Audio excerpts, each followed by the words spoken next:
예, 차규건 의원 수고하셨습니다. 다음은 경기 고양정 출신의 더불어민주당 김영환 의원 나오셔서 질문해 주시기 바랍니다.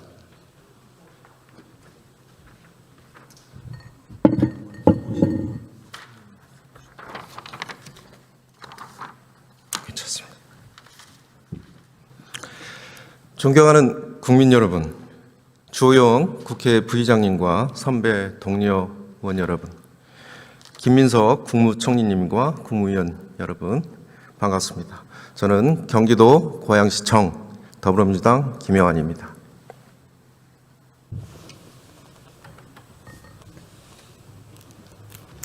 총리님 일단 자리에 좀.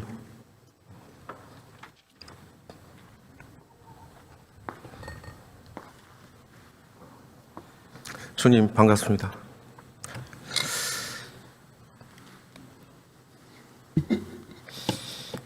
저 오늘 좀 낡은 지표들을 좀 우리가 다시 함께 고민하자는 취지에서 좀 총리님께 몇 가지 좀 철학적인 질문을 좀 드리겠습니다. 최근에 이재명 대통령께서 미국도 방문하셨고 중국도 가셨고 일본도 가셨고 중동도 가셨고요. 외교적 성과가 만만치가 않습니다. 그런데 이게 혹시 GDP로 계산하면 이게 얼마인지 혹시 이 성과, 이 행정 서비스의 질, 이거를 얼마로 평가할 수 있겠습니까? 글쎄요, 그런 것을 아마 숫자로 평가하는 것은 가령 제가 어디선가 소위 사회적 자본으로서의 트러스트, 신뢰, 그것을 일종의 사회적 인프라로 이렇게 전환해서 계산하는 경우를 본 경우는 있는데 네. 굳이 이론적으로 생각한다면, 철학적으로 생각한다면 정치의 기능이 그런 경제의 기본적인 신뢰 기능을, 그런 인프라 기능을 가지는 것이기 때문에 그런 식으로 해석할 수는 있지 않겠나. 또 달리 보면 새 정부가 출범하면서부터 성장률 자체의 반등이 일어났기 때문에 그 이후에 일어난 것을 나름 계량화해서 하는 접근법을 취할 수는 있을 것 같은데, 그걸 실제로 하는 거는 김영환 의원님 정도의 수준에는 저는 못할 것 같습니다. 아마 GDP에 계산되는 거는 대통령 연봉, 수행원들 연봉, 정부 지출에서 발생하는 것들만 아마 반영이 될 겁니다. 그러면 그 전에 민주주의가 파괴되고 이걸 신뢰하는, 이걸 극복하는 과정에서 이재명 정부가 노력했던 이 민주주의의 어떤 그 극복 과정, 이 민주주의의 축적, 이런 거는 또 같은 말씀으로 답변을 해 주시겠네요? 그 말씀은 한 말씀만 드리겠습니다. 최근에 제가 한류, 우리나라에서 제품 수출하는 배를 팔건 칼을 팔건 도마를 팔건 아니면 반도체를 팔건 어떻게 보면 한류와 관련된 우리 문화 산업에 다 수익의 일정 부분을 잘 성장하고 좀 내야 되는 거 아니냐. 왜냐하면 브랜드 값을 다 올리고 있기 때문에. 맞습니다. 그런 의미에는 K민주주의도 이 한국에서의 모든 어떤 경제적 상품의 브랜드를 올리는데 기여하는 것이 아닌가 맞습니다. 싶어서, 그런 의미의 이제 문화처럼 정치도 다 기여했다고 보고, 그런 점에서는 국민 모두가 사실은 대한민국 수출에 기여하고 있다고 생각합니다. 네. 또 다른 한편으로 이재명 대통령이 이 정책적 신뢰 자본, 계속 그 정책의 신뢰들이 좀 쌓이고 있어요. 그거에 사실은 자본시장, 특히 주식시장에서 받아들여졌고, 제가 PPT 한번 띄워주시면, 윤석열 정부가 지난 비상기업 이후에 마이너스 144조. 제가 2월 4일 날로 다시 계산해 보니까요, 코스피, 코스닥 합쳐서 2,800조입니다. 이게 사실은 시장의 신뢰가 받아준 거 아닌가. 그런데 저거는 이제 GDP의 계산은 직접적으로 되는 건 아닙니다. 그런데 이렇게 국가의 부가 올라갔고, 저 돈들이 생산적 자본으로 쓰이고 투자로 일어나고 일자리로 늘어나고 소비로 이어지는 과정에서 이제 GDP로 이제 계산이 될 겁니다. 그렇다면 저는 능력 있는 유능한 정부의 이 가치는 얼마일까? 무능한 정부는 오히려 이 GDP를 깎아 먹을 거고, 유능한 정부 같은 경우는 값어치는 이렇게 계산이 안 되는데 계량화는 안 되는데 저런 직간접적으로 효과가 나타나고 계량으로 이제 보여줄 수 있는 수치다 이렇게 저는 생각을 합니다. 마지막 한 말씀 좀 주시면. 아마도 국민들은 그런 것을 지지율로 환산해서 표현하시지 않나 이렇게 네. 생각됩니다. 네, 고맙습니다. 부총리님 이제 본격적인 경제 질의를 좀 진행하겠습니다. PPT 좀 다시 올려주세요.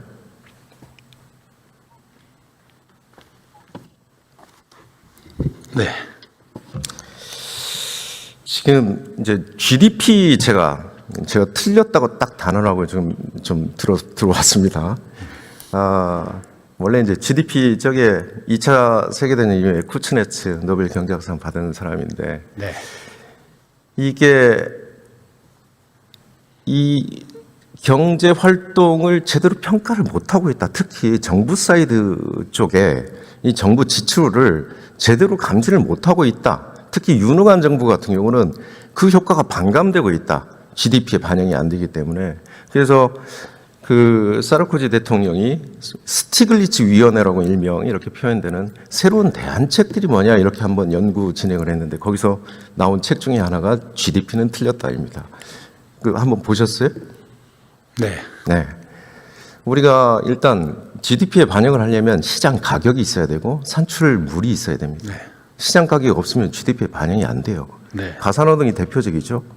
노동은 하는데 GDP에 반영이 안 돼요. 그런데 우리 국가 데이터처 23년 자료를 보면 한 490조 정도다. 우리가 24년 GDP가 2,553조 정도 되죠. 네. 그러면 한 20% 정도가 가사노동입니다. 근데 정부가 하는 일 중에 많은 게 있어요. 교육.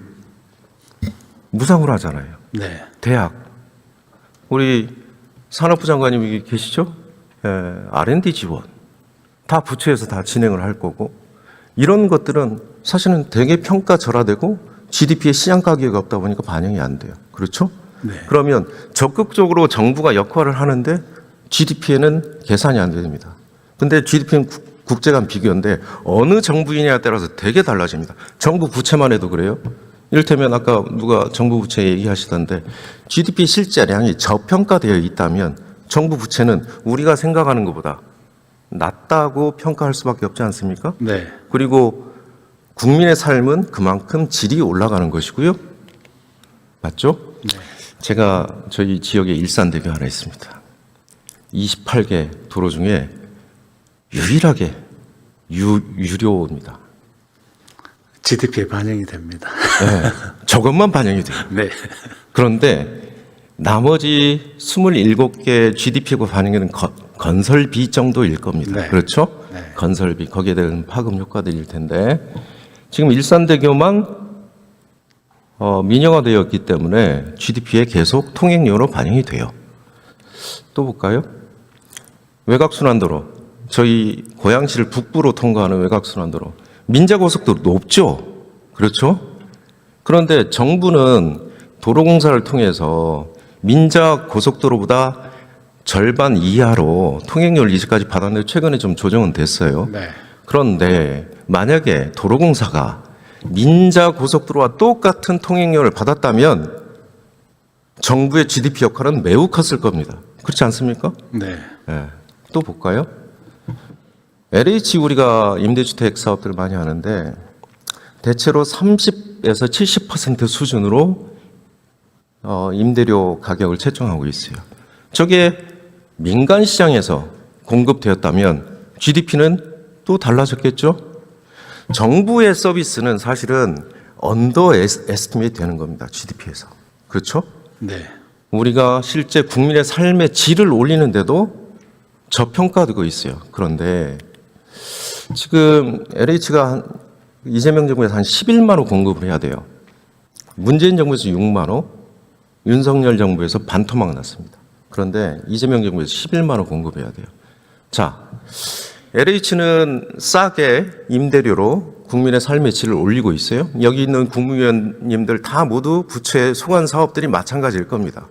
그런데 부채 비율로 LH를 이를테면 도로공사를 똑같은 부채별로 저 평가 기준을 세워서 민간 기업과 똑같은 기준을 세운다면 저 부채는 과연 어떻게 평가해야 될까? 이렇게 싸게 공급하는데 다시 좀 우리가 지표를 설정할 때 공공기관 평가를 할 때 이런 큰 공공사업, 인프라 사업을 하는 국민 서비스와 직결된 삶의 질을 올리는 서비스를 하는 기관들 같은 경우는 달리 평가해야 되지 않나요? 저는 평가 항목이 좀 달라져야 된다고 봅니다. 예, 그래서 의원님, 저희들이 이제 이게 지금 좀 시장형 공기업, 그리고 또 이 공기업이라도 시장형이 좀 가까운 공기업이 있고 또 공공성이 강한 공기업이 있습니다. 네. 그런 측면을 좀 나눠서 저희들이 좀 구분해서 좀 평가를 하는 그런 걸 지금 검토 중에 있다는 말씀. 그러니까 이제 단순히 네. 관리 감독하고 예를 들면 금융감독원처럼 인건비 들고 물론 뭐 부대 사업들이 좀 있습니다만은 LH나 도로공사나 한전이나 예를 들면 수자원공사나 이런 대규모 사업을 국민의 삶과 직결된 사업을 하는 데들은 제가 보면 이 평가 기준들이 그냥 우리가 민간 기업과 똑같이 평가를 해서 예를 들면 부채별로 정한다면 저는 이거는 우리 이 정부의 기능을 오히려 축소시키는 논리로도 작동할 수 있을 것 같아요. 기존의 주류 경제학이 그랬고요. 네, 네. 예. 그래서 좀 이 뭐 장기 재무전망 제가 말씀드렸지만 최근에 국토부 장관님 그 자리에서 그냥 답변하시면 됩니다. 지금 LH 분리하는 내용으로 지금 뭐 사업을 진행하는 게 있습니까?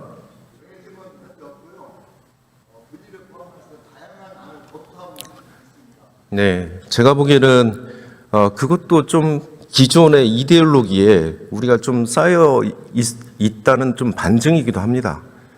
이런 사업을 하는 데는 부채비율이 높을 수 없고 그만큼 정부가 부채를 지을 때 저는 국민의 삶이 유능한 정부 속에서는 이 과감한 투자로 인해서 삶의 질의 경로가 달라진다고 저는 생각을 합니다. 그래서 이 부분은 조금 더 우리가 정책적으로 좀 달리 한번 제도적으로 좀 개선할 필요가 있다라는 생각을 합니다. 이거 경영 무슨 부채 많은데 띄워놓고 이거 외주화하고 민영화하고 뭐 이런 절차 밟으면 실제 우리가 달성하고자 하는 최종적인 목표 국민의 삶 이것과 동떨어질 수 있고요.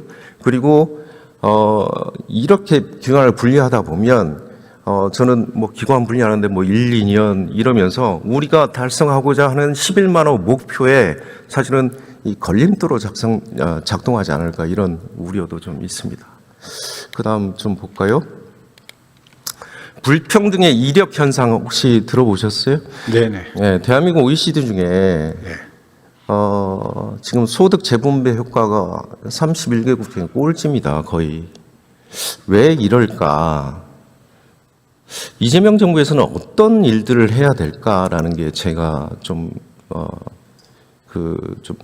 부총리께 던지는 네. 질문 중에 하나입니다. 다시 한번 올려주시면 BIS에서 최근 보고서 한 22년도에 나왔는데요. 이겁니다. 그러니까 불평등이 큰 사회일수록 불황의 규모도 커진다.